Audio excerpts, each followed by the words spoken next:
ऐसा लगे इसमें एक तो अपन को y is equal to 1 plus x square का रूट ड्रॉ करना है और एक y is equal to root over 4 minus x square draw करना है।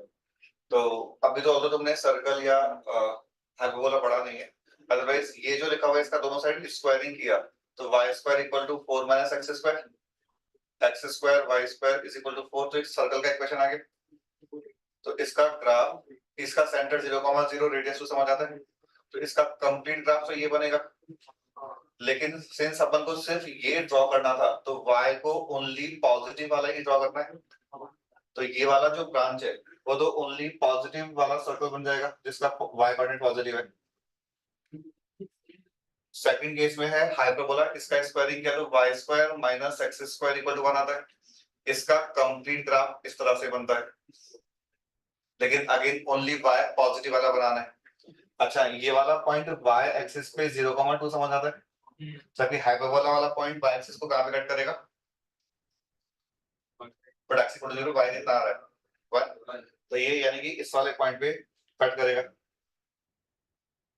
अब अपन को इन दोनों कर्व्स का कंडीशन के अकॉर्डिंग एक बार मिन एक बार मैक्सिमम बनाना है अपना।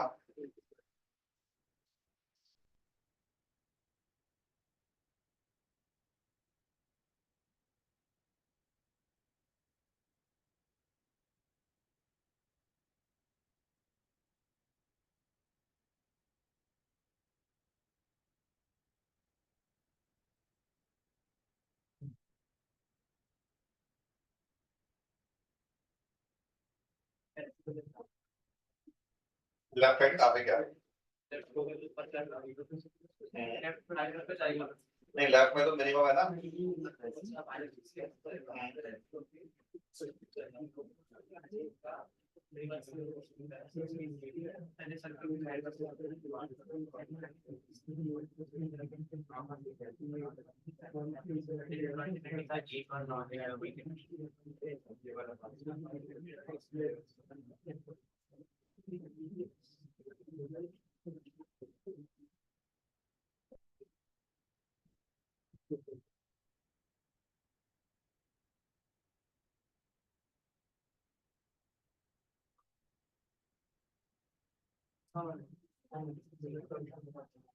इस पे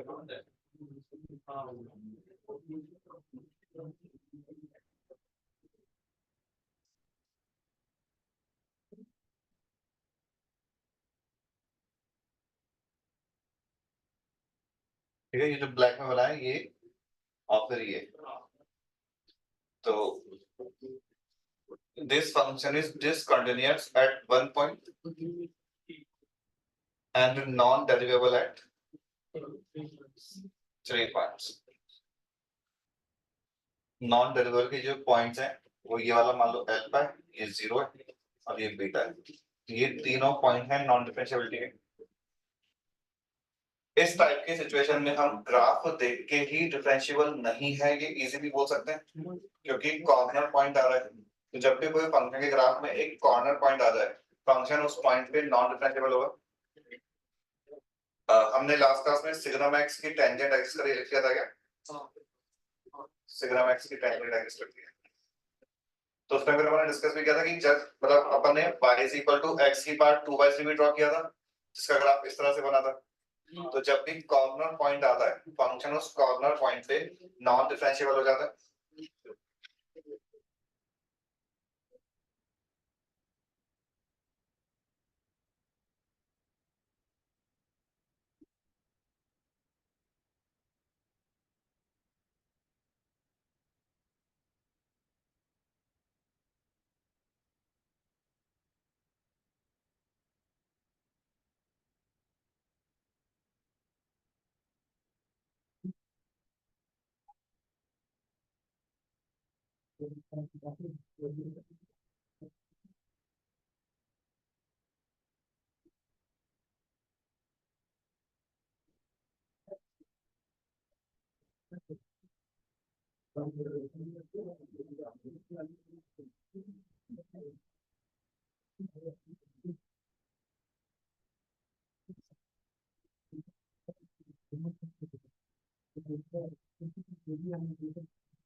क्वेश्चन का डेफिनेशन तो बता रहा है, लास्ट वाले केस में भी मिन मैक्स था, लेकिन यहाँ पे वहां पे दो अलग अलग फंक्शंस थे। यहाँ पे एक फंक्शन है वो भी इन टर्म्स ऑफ टी लिखा है और टी पे लिमिट है वो 0 से x तक है, और ये तो जो अपना नॉर्मल इंटरवल होता है वो है कि अपन को 0 से पाई में ड्रॉ करता है। तो इसको और थोड़ा बेसिक में समझने के लिए जब हम ग्राफ ड्रॉ करना है तो अगर अपन f ऑफ 0 की वैल्यू की बात करें तो बताना f ऑफ 0 कितना हो जाएगा। 0 क्यों? ये एक्सप्रेशन बनेगा maximum of sin t where t is varying from 0 to 0। तो t का वैल्यू 0 हो गया, तो इस वाले ब्रैकेट में अभी सिर्फ एक ही नंबर है और वो नंबर sin ऑफ 0 है। लेकिन अगर हम f ऑफ पाई बाय 6 की बात करें तो ये एक्सप्रेशन बनेगा sin t where 0 is less than equal to t is less than equal to pi by 6। अभी इस ब्रैकेट में कितने नंबर्स लिखे हैं? इनफाइनाइट नंबर्स लिखे हैं। साइन 0 से लेके साइन पाई बाय 6 तक के सारे नंबर्स लिखे हुए हैं। साइन 0 से साइन पाई बाय 6 तक के नंबर्स में से हाईएस्ट नंबर कौन सा है? Sine pi by 6। तो इसका आंसर साइन पाई बाय 6 से हाफ समझ आता है। वैसे ही बिल्कुल सेम लॉजिक से f of pi by 2 sine of pi by 2 which is 1 बन जाएगा। अभी तक क्लियर है? But f of 2 pi by 3 कितना होगा? कि अभी t 0 से 2 पाई बाय 3 जाएगा। जब t 0 से 2 पाई बाय 3 है तो साइन का वैल्यू 0 से मैक्सिमम 1 तक चला जाएगा और मैक्सिमम वैल्यू सिंस 1 है। तो अभी इस लॉजिक से बताओ ग्राफ बनाओ।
ग्राफ रख दिया और ग्राफ ड्रॉ करने के बाद समझ आ गया फंक्शन तो हमेशा कंटिन्यूअस है, लेकिन कितने पॉइंट पे नॉन डेरिवेबल है बताना है।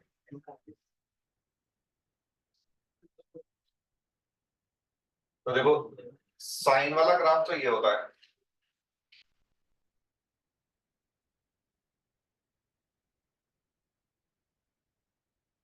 लेकिन एफ एक्स का जो ग्राफ है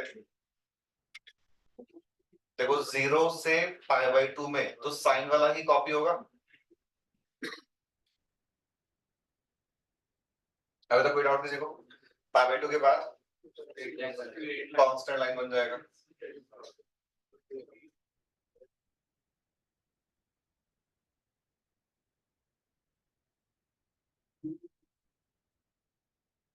फंक्शन तो हमेशा कंटिन्यूअस आ रहा है, लेकिन डिफरेंशिएबिलिटी कौन से पॉइंट पे चेक करनी चाहिए? सिर्फ पाई बाय 2 पे, 0 पे या किसी और पॉइंट पे चेक करने का नीड नहीं है। पाई बाय 2 पे चेक करने के लिए अगर अपन फंक्शन को बोलें तो फंक्शन पाई बाय 2 से पहले क्या डेफिनेशन है? sin x, और पाई बाय 2 के बाद में 1 डेफिनेशन है। तो अगर हम डिफाइन कर लें तो भी हम इजीली डिफरेंशिएबिलिटी चेक कर सकते हैं। कई बार ग्राफ इतने सिंपल होते हैं कि अपन ग्राफ को देख के भी बता सकते हैं कि डिफरेंशिएबल है या नहीं है। जैसे लास्ट वाले केस में कॉर्नर आ रहा था तो नॉन डिफरेंशिएबल है। यहाँ पे स्मूथ आ रहा है तो कभी, ऑल्दो हमेशा कमेंट नहीं कर सकते, बट इन दिस केस कर सकते हैं बिकॉज 1 का डेरिवेटिव तो 0, और ये वाला पॉइंट इस वाले कर्व के लिए sin x के लिए पॉइंट ऑफ मैक्सिमा था। पॉइंट ऑफ मैक्सिमा पे भी डेरिवेटिव 0 ही होता है, तो यहाँ पे LSD RSD दोनों 0 आ जाएंगे। हम कब कमेंट नहीं कर सकते? मान लो कुछ ऐसे चल रहा है कि लेफ्ट वाला ग्राफ ऐसे चल रहा है यहाँ पे, और इस वाले पॉइंट पे डेफिनेशन चेंज होने के बाद यूं चला गया, कनकेविटी चेंज भी नहीं हुई तो भी यूं चला गया, तो अपन डायरेक्टली बिना चेक के नहीं बोल सकते। हो सकता है यहाँ पे स्लोप जो है वो 2 आ रहा हो और यहाँ पे जो स्लोप है वो 2.5 हो गया हो। थोड़ा सा भी चेंज होगा स्लोप में तो फंक्शन नॉन डिफरेंशिएबल हो जाएगा। लेकिन यहाँ बोल पा रहे हैं बिकॉज इसका डेरिवेटिव भी 0 है और लेफ्ट साइड से डेरिवेटिव भी 0 है। बट अगर कभी डाउट है तो प्रॉपर हम डिफाइन कर लेंगे और फिर डिफरेंशिएट करके तो अपन इजीली डिफरेंशिएबिलिटी चेक कर ही सकते हैं।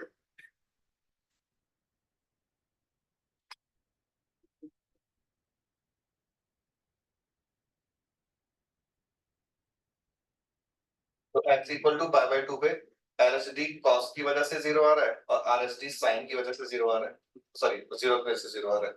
तो इस वाले क्वेश्चन का आंसर भी 0 पॉइंट हो जाएगा और इस वाले क्वेश्चन का आंसर भी 0 पॉइंट हो जाएगा।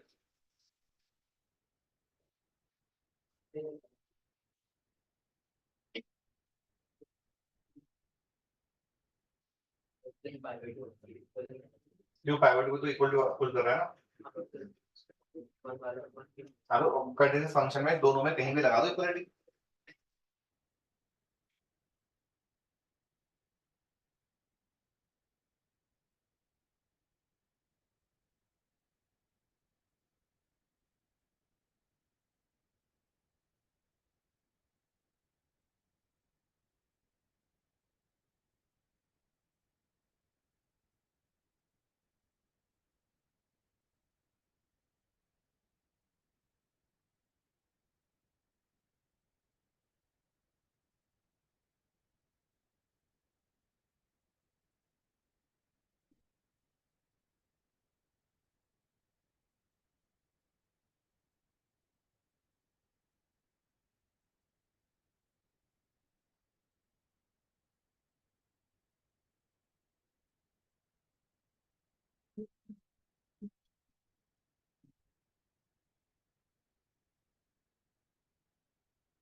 अब इससे हमें पहले fx अलग से ड्रॉ करना पड़ेगा। अच्छा चलो एक चीज और थोड़ा शॉर्ट कर देखो इस चीज का। अब ये तो अपन ने प्रॉपर्ली डिफाइन करके बनाया, ठीक है। नेक्स्ट पॉइंट इसमें क्या, डायरेक्टली बनाने के लिए अगर हमें मैक्सिमम वाला ग्राफ ड्रॉ करना है तो जो इनिशियल पॉइंट है वहां से शुरू कर लो। मैक्सिमम के लिए हम फंक्शन को इंक्रीज करा सकते हैं बट डिक्रीज नहीं करा सकते। तो जब तक फंक्शन खुद इंक्रीज कर रहा है हमने इंक्रीज कराया, जैसे ही फंक्शन ने डिक्रीज करना शुरू किया हमने कांस्टेंट बनाना शुरू कर दिया, ठीक है।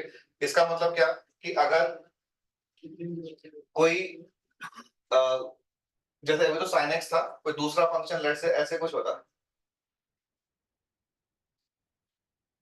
ठीक है, और हमें इसका वही मैक्सिमम वाली डेफिनेशन में ग्राफ ड्रॉ करना होता, तो अपन यहाँ से शुरू करते, यहाँ पे फंक्शन इंक्रीज कर रहा है, इंक्रीज कर रहा है, इस पॉइंट के बाद अपन डिक्रीज नहीं करा सकते, तो फिर अपन कांस्टेंट बनाना शुरू कर देंगे, फिर इस पॉइंट पे वापस से फंक्शन इंक्रीज करने लग गया और फिर से हमने कांस्टेंट बना दिया। तो ये तो है मैक्सिमम का रूल, और मिनिमम का है कि हम फंक्शन को या तो डिक्रीज कराएंगे या कांस्टेंट बनाएंगे। तो अगर अपन को इसी केस में मिनिमम बनाना होता तो स्टार्टिंग पॉइंट यहाँ से शुरू कर दे, फिर कांस्टेंट बनाते, फिर डिक्रीज करा लेते, फिर कांस्टेंट बनाते और फिर डिक्रीज करा लेते। तो मिनिमम वाले केस में नॉन इंक्रीजिंग फंक्शन बनता है और मैक्सिमम वाले केस में नॉन डिक्रीजिंग फंक्शन बनता है। तो इस लॉजिक से थोड़ा क्विकली फंक्शन बन जाता है, बट पहले fx ड्रॉ करो, पहले fx ड्रॉ करो, fx की हेल्प से gx बनेगा।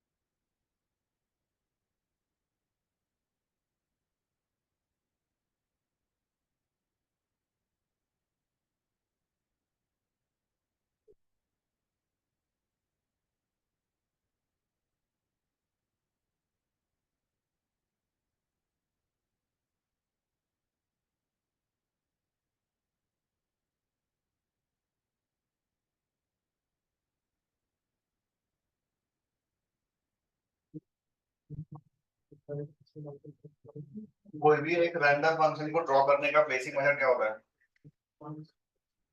अरे इतना मुझे सीखने कि हम फंक्शन को डिफरेंशिएट कर दें और उससे समझ आएगा कि फंक्शन कब इंक्रीज कब डिक्रीज करेगा। बट कई बार तो देख ये पर्टिकुलर क्वेश्चन में तुम्हें समझ आ रहा है कि इसके fx के तीन फैक्टर्स ही बन रहे हैं, x-1 x-2 x-3। तो सिर्फ इस इंफॉर्मेशन से भी हम fx का एक रफ स्केच तो ड्रॉ कर ही सकते हैं, ठीक है। तो यानी कि ये fx x equal to 1 to 3 पे 0 होगा और ये x अप्रोचिंग टू इंफिनिटी पे इंफिनिटी देगा और x tending to minus infinity पे माइनस इंफिनिटी देगा। तो इसका ग्राफ ये मान लो 1 है, ये 2 है, ये 3 है।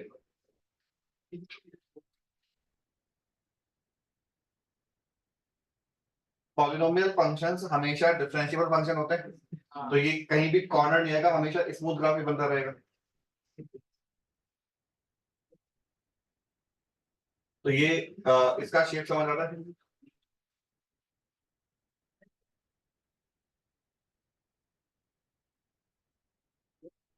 लेकिन क्वेश्चन ने बोल रखा है इंटरवल 0 से इंफिनिटी, तो अभी तुम लोग इसकी हेल्प से gx ड्रॉ करो।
ये सॉलिड लाइन है,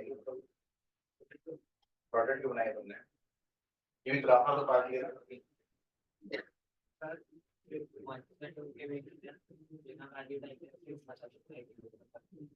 वापस बोलो। 1 से 2 के बीच में तो ऊपर आ गया। 1 से 2 के बीच में ग्राफ में हाँ, क्योंकि क्योंकि हमने कहा कि एक्स जब माइनस एफिडी तो वैल्यू नेगेटिव आएगी, माइनस एफिडी 1 पे 0 हुई। अब यहाँ से यहाँ जा रहा है तो फिर क्रॉस तो करके ऊपर पॉजिटिव जाएगा जाएगा ना। ठीक है, फिर ऊपर गया, फिर वापस 0 करना, फिर नीचे आना पड़ा ग्राफ को। अलाहाबाद ने बस ये इंश्योर किया कि ग्राफ 1, 2 और 3 पे 0 आएगा। तो इस वाले केस में जो मैक्सिमम वाला केस है उसका ग्राफ इस तरह से आ जाएगा।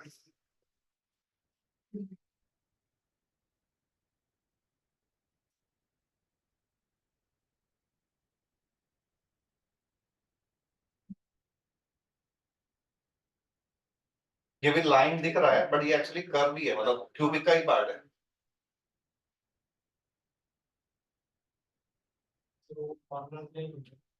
तो अभी हमें जो पॉइंट अपन को चेक करने चाहिए वो ये तो एक अल्फा और ये एक बीटा, ये 2 पॉइंट चेक करने चाहिए। लेकिन अगेन देखो डायग्राम से समझ आ रहा है क्या?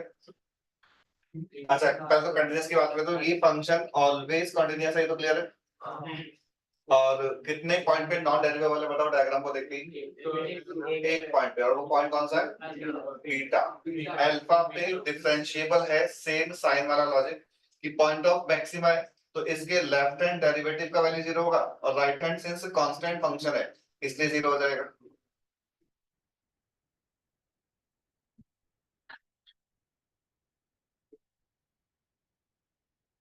तो ये only x equal to beta पे नॉन डिफरेंशिएबल है।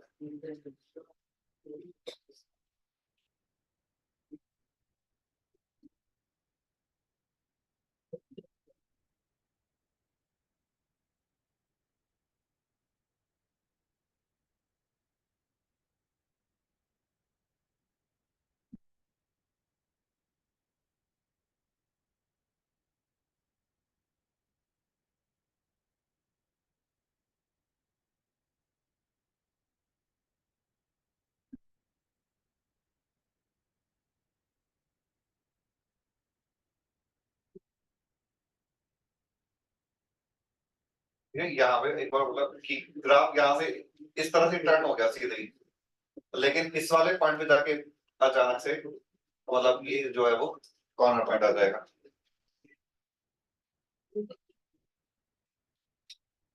और अगर हमें इसी केस में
क्या डेफिनेशन हो रही है? यहाँ पे मान लो आगे डेफिनेशन चेंज कर रहा है, सब पे चेक करना है। जैसे बॉक्स वगैरह है तो इंटीजर पॉइंट पे खुद फंक्शन चेंज कर रहा है डेफिनेशन की, मॉड रहेगा तो 0 पे, या फिर मॉड के अंदर जो भी है वो जब 0 बनता है तब, जैसे मान लो नहीं चेक करना है तो अभी हमको x इक्वल टू 0 और 2 पे चेक करना है डेफिनेशन। अगर इसके मल्टीप्लिकेशन मान लो x में 2 दे रखा है उसके नाम और के, तो ये 2 पे डिफरेंशिएबल आ जाता है इसकी वजह से, और 0 पे नॉन डिफरेंशिएबल आएगा।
तो अभी अगर हमको मिनिमम बनाना है तो इसलिए मैंने बोला कि फर्स्ट वाला पार्ट यहाँ से शुरू करना है, लेकिन अपन फंक्शन को इंक्रीज नहीं करा सकते, अपन कांस्टेंट बनाना शुरू कर देंगे।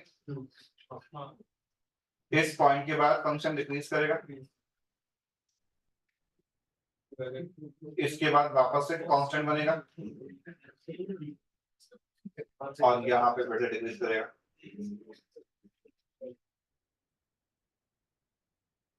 तो डेफिनेशन तो एक्चुअल में 3 पॉइंट पे चेंज हो रही है, अल्फा पे, बीटा पे और गामा पे, लेकिन बीटा पे फंक्शन डिफरेंशिएबल है ग्राफ के अकॉर्डिंग समझ आ रहा है, अल्फा और गामा पे नॉट डेरिवेबल।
ये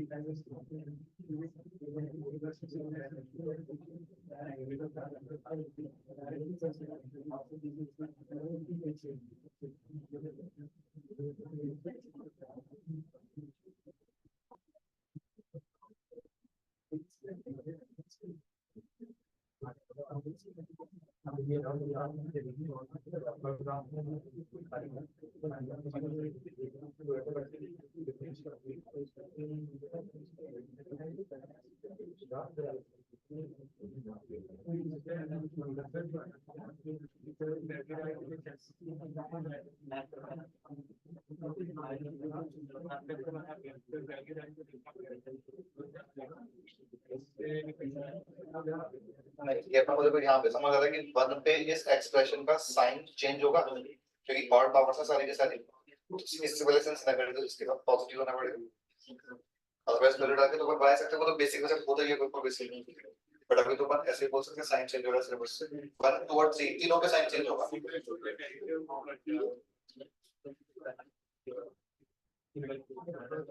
पे अगर नेगेटिव आ रहा होता तो वो लोग नीचे आता, बट अभी इस केस में पॉजिटिव आ रहा है। अगर यहाँ पे x माइनस 1 का होल स्क्वायर होता तो नेगेटिव आता।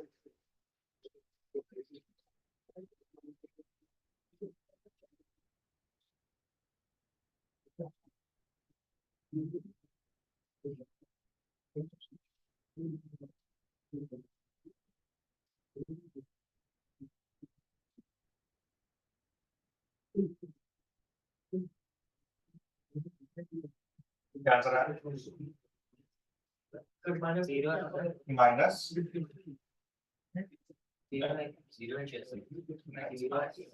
क्वेश्चन किस टॉपिक का है? टॉपिक लिमिट्स का क्वेश्चन है।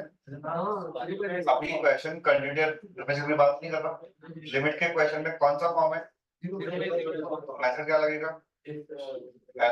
क्यों? क्योंकि क्वेश्चन में f डैश को बता रखा है, तो लगाओ इसको -35।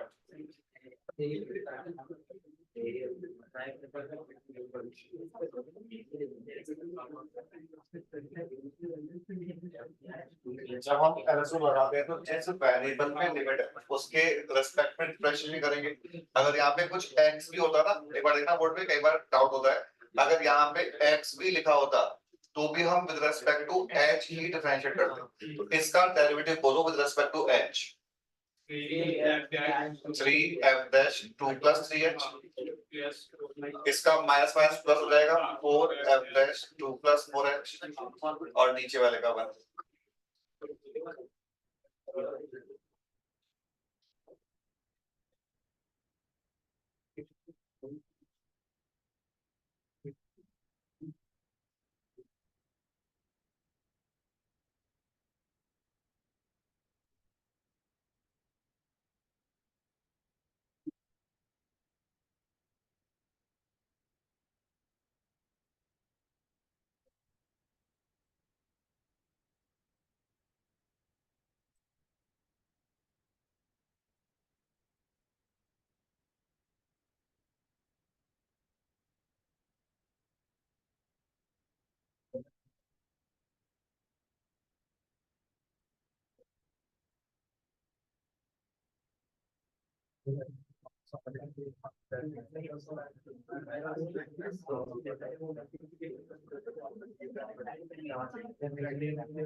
अच्छा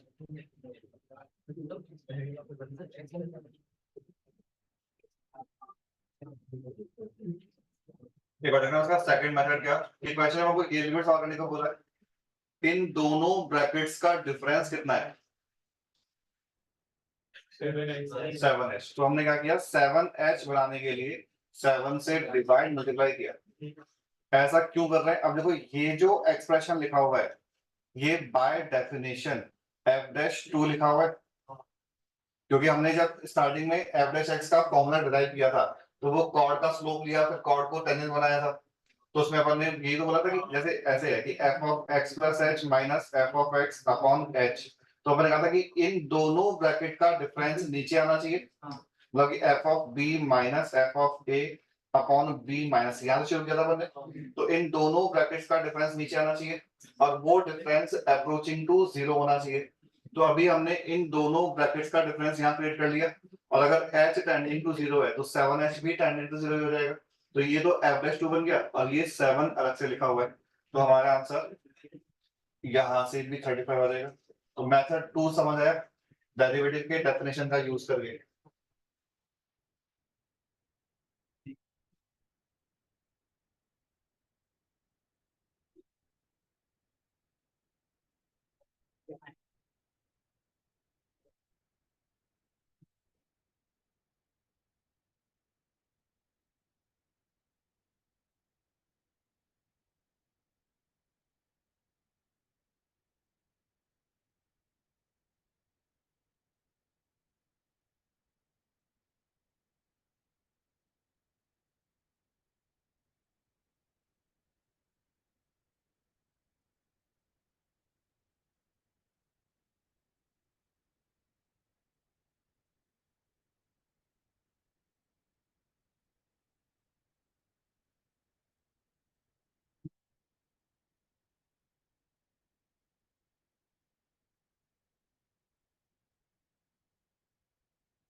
इस वाले क्वेश्चन में भी 0/0 फॉर्म है, लेकिन और LS2 लग भी सकता है, लेकिन LS2 लगा के आंसर नहीं मिलेगा। क्यों? क्योंकि जब हम डिफरेंशिएट करेंगे तो डिफरेंशिएट करना अलाउड है, एक बार कर लिया, लेकिन नीचे वाला h खत्म नहीं होगा, तो फिर अपन को एक और बार लगाना पड़ेगा।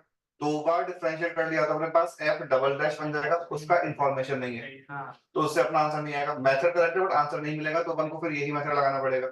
इस मेथड में क्या कि इन दोनों का डिफरेंस नीचे क्रिएट कर लो, तो दोनों का डिफरेंस क्या है, h माइनस साइन h, तो h माइनस साइन h से डिवाइड मल्टीप्लाई कर लो।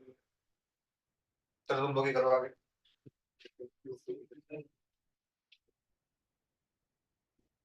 LS रूल इस केस में एप्लीकेबल है, लेकिन उससे आंसर नहीं मिलेगा बिकॉज इतनी इंफॉर्मेशन नहीं है हमारे पास।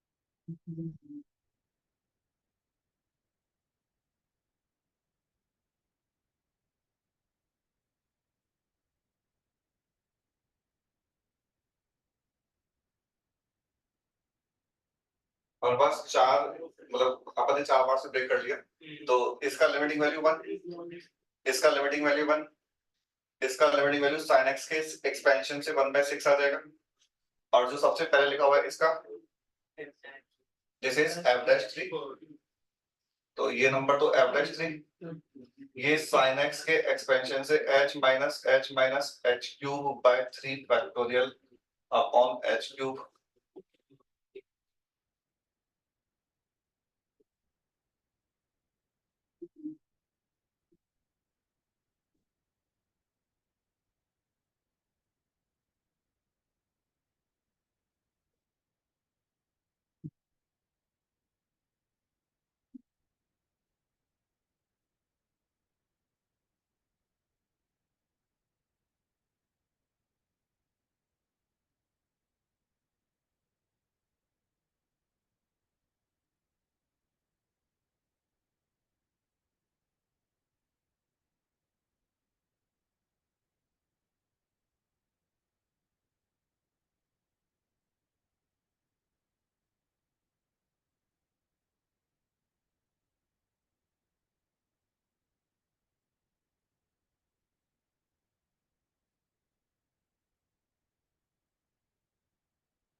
एक्सप्रेशन का प्रॉब्लम समझ आ गया कि ये फंक्शन ऑल्दो इन्वर्टिबल है, बट अपन इसका इनवर्स फंक्शन gx का एक्सप्रेशन फाइंड नहीं कर सकते।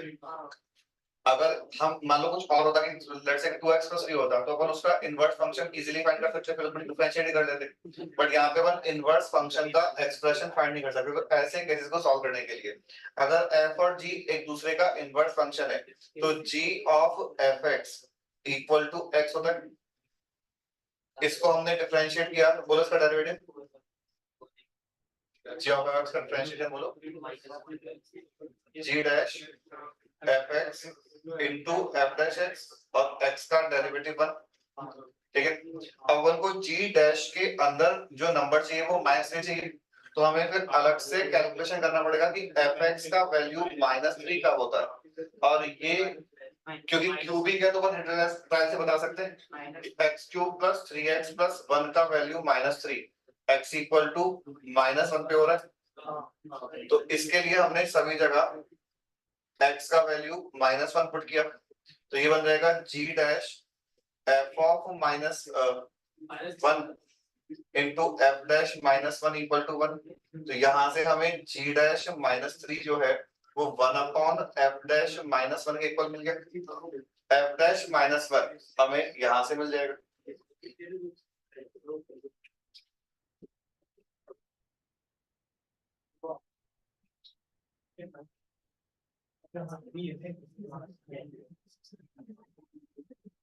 तो आंसर 1/6 आ जाएगा।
Sir one.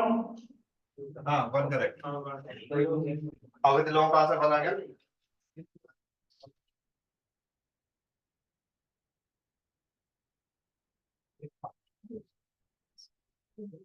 तो यहाँ पे अपन f x equal to one के लिए चेक करेंगे।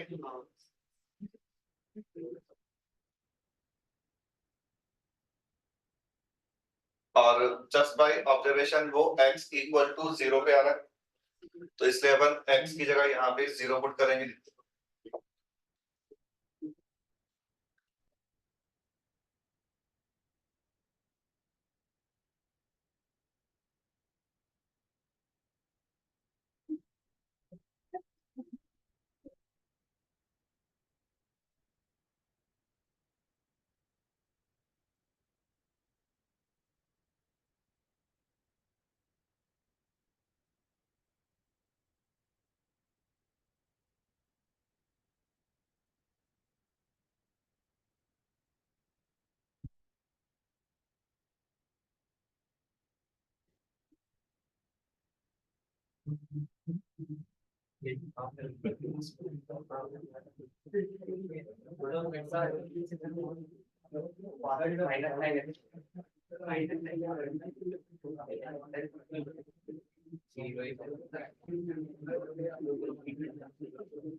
सर 2 की पावर x।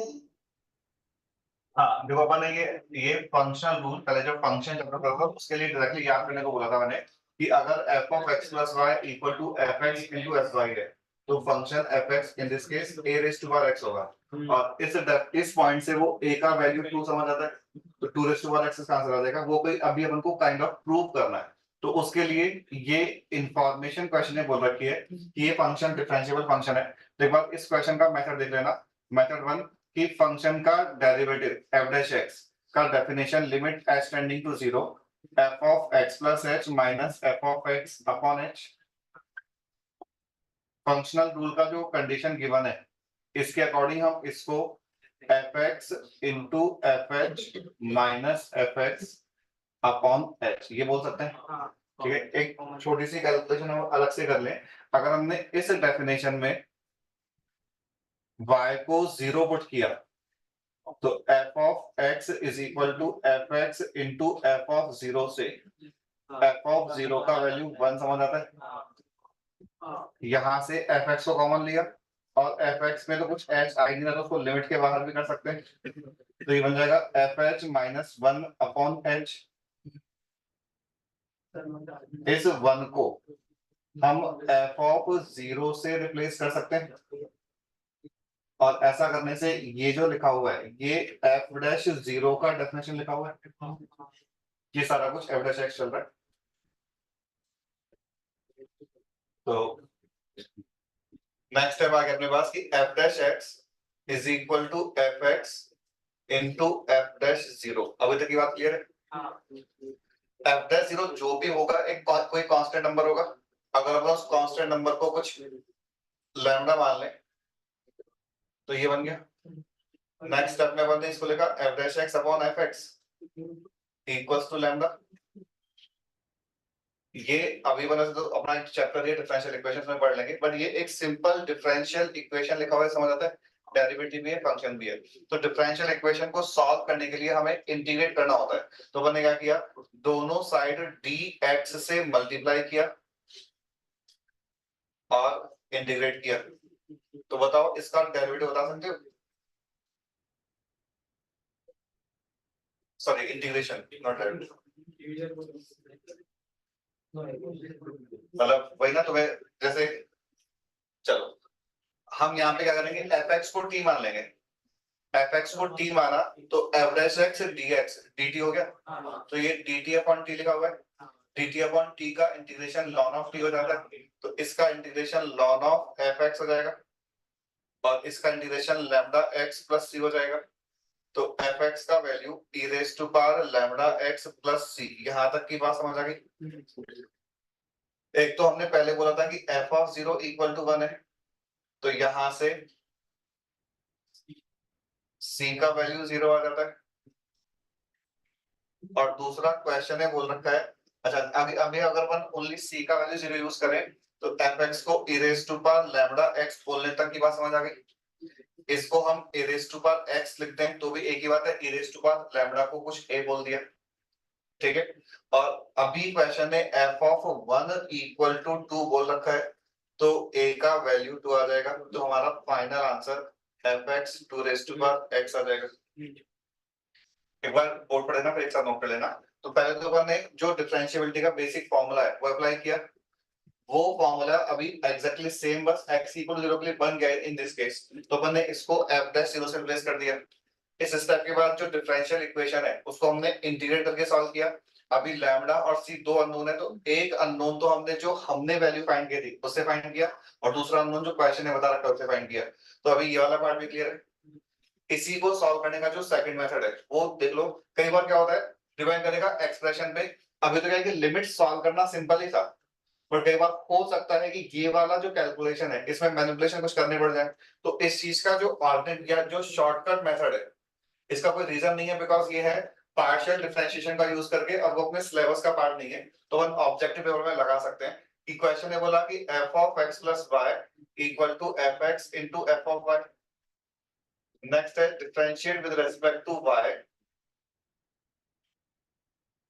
पार्शियल डिफरेंशिएशन का मतलब क्या होता है कि जो दो वेरिएबल है उनमें से आप एक को कांस्टेंट मान लो। तो अगर अपन x को कांस्टेंट मान के with respect to y differentiate करेंगे तो इसका derivative f dash x plus y। fx में हम x को कांस्टेंट मान रहे हैं, तो ये kind of 5 into f of y लिखा हुआ है। 5 into f of y का derivative 5 into f dash y हो जाएगा। तो फर्स्ट टाइम ये समझ आ गया कि अपन ने x को कांस्टेंट मान के with respect to y differentiate किया है। नेक्स्ट रूल जो तुम्हें ध्यान रखना है कि हमने जिस वेरिएबल के रेस्पेक्ट में डिफरेंशिएट किया है उसी वेरिएबल को कोई वैल्यू असाइन करनी है। तो y का भी अपन कुछ वैल्यू रखेंगे। वो वैल्यू कैसे डिसाइड करेंगे कि जहां भी f डैश के अंदर x और y मिक्स आ रहा है उसके अंदर ओनली x ही रह जाए, तो y का वैल्यू क्या पुट करना चाहिए, अभी जीरो। कोई दूसरे क्वेश्चन में अगर f डैश के अंदर ये आ रहा होता तो y को क्या पुट करते, वन। अगर थर्ड में f डैश कुछ भी रैंडम 3x अपॉन y आ रहा होता तो 3। तो हमें बस f डैश के अंदर ओनली x बनाना है, तो उसके अकॉर्डिंग वो नंबर समझ आ जाएगा। अभी हमने अगर y को जीरो पुट किया तो वो क्या बना, F x into f dash zero. तो वो लिमिट सॉल्व करने की जगह हम ये भी कर सकते हैं, तो इसका एक मेथड टू भी समझ आ गया। एक बार यहाँ तक ये पूरा नोट करो।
वापस आओ।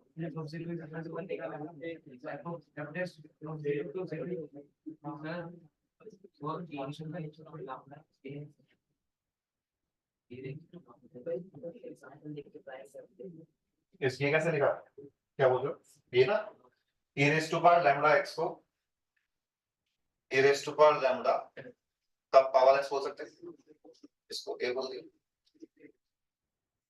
एक और चीज देखना, ये कई लोगों को डाउट हो जाता है, पता नहीं क्यों, बट f डैश 0 या कोई केस में f डैश 5 है, तो इसका मीनिंग क्या होता है?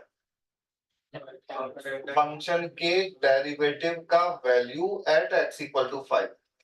f ऑफ 5 का डेरिवेटिव नहीं है ये, fx का derivative at x equal to 5, ठीक है।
याद है मतलब फंक्शन कौन सा है? लॉग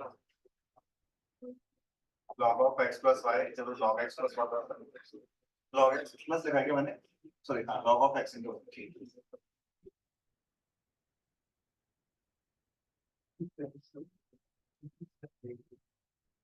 ये वाला मेथड, मतलब इसमें मेथड 2 से करो, जो पार्शियल डिफरेंशिएशन वाले मेथड से।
बोलो डेरिवेटिव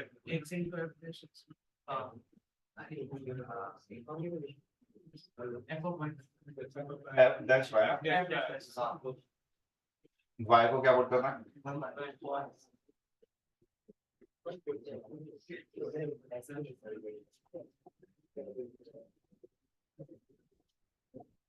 अगर अपन एफ डैश वन को कुछ लैम्डा वैल्यू बोलते हैं तो f dash x equal to lambda upon x आ गया इंटीग्रेट करेंगे तो एफ डैश एक्स का इंटीग्रेशन तो एफ एक्स और वन अपॉन एफ एक्स का लॉन ऑफ एक्स।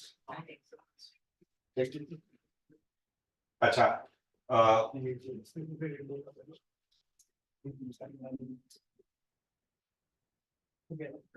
ध्यान देगा मैं अगर हम इसमें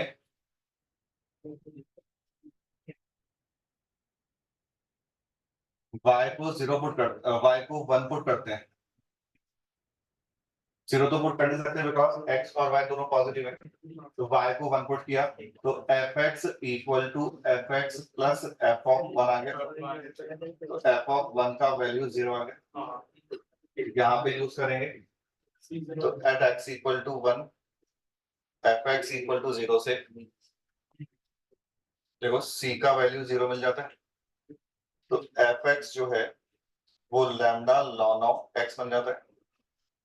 समझ आ गया? इसको हम log of x on base a बोल सकते हैं बताओ कैसे बोला log of x on base a lambda को हम 1 अपॉन log ऑफ a मान लें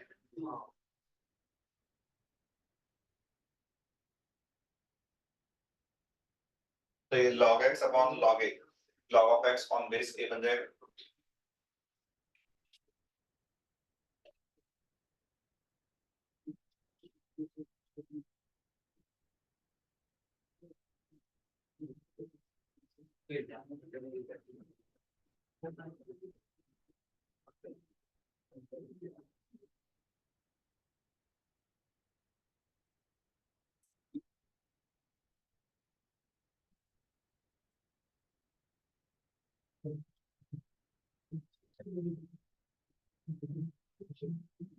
तो इसी टाइप के अपने दो क्वेश्चन और किए थे, मतलब दो स्टेटमेंट सॉल्व होते हैं कि f of x plus y is equal to fx plus fy है। तो इस केस में fx का वैल्यू kx आ जाता है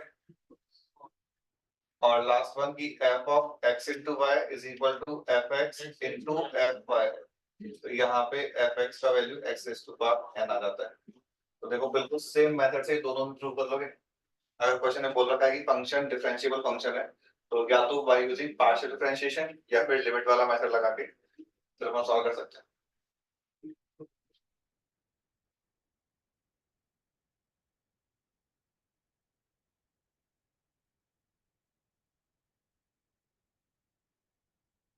आज अपन ने कौन सा डिस्कस किया 2a 1C बचा है 1c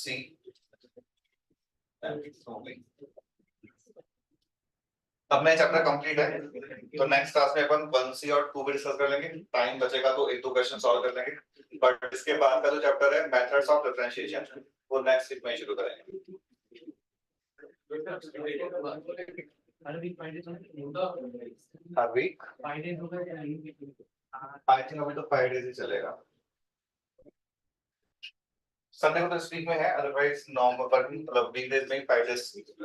हाँ नहीं 6 बाद में 7 डेज हो जाता है, बट 2 दिन उसमें कॉलेज के होते हैं। अब मेरे पास कॉलेज है, मतलब कॉलेज चल रहा है नहीं चल रहा है? नहीं अच्छा क्लासेस कर सकते हैं। ओके चलो तो फिर अपन नेक्स्ट क्लास में 1c और 2b डिस्कस करते हैं।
बाद लेके बाद में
क्या बोला